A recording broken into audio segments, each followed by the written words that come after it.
Where was I? I don't even know where I was when I heard it. I think what was very surreal about the entire Charlottesville moment, from the night of the protest to the morning after, in which there was just as much of an interesting consequence from the protest, I was headed to BeautyCon, and I think it really highlighted just the duality of our experiences in this idea that I can go talk about beauty while there are people hurting on the other side of our country.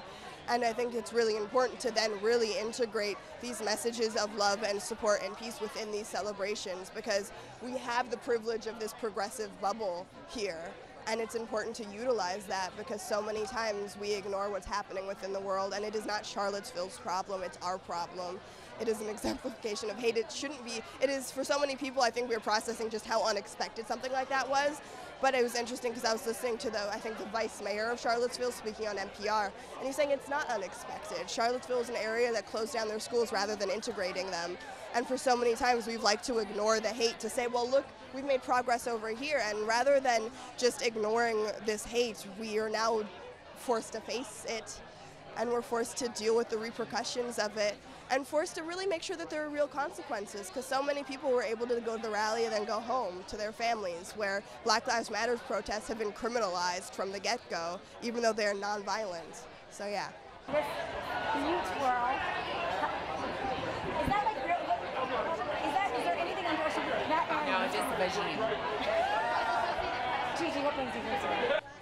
It is sad, and I feel like the world is just such a sad, sad place sometimes, but it's nothing that we can't overcome, and that's why I said we need to fight the world with love, because love does trump hate at the end of the day, and it's proven that it does.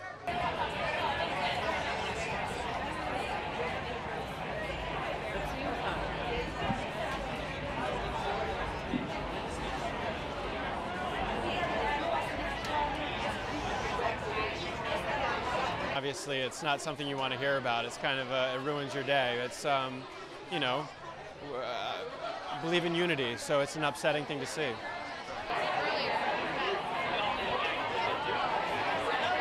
I spent about 30 minutes crying yesterday.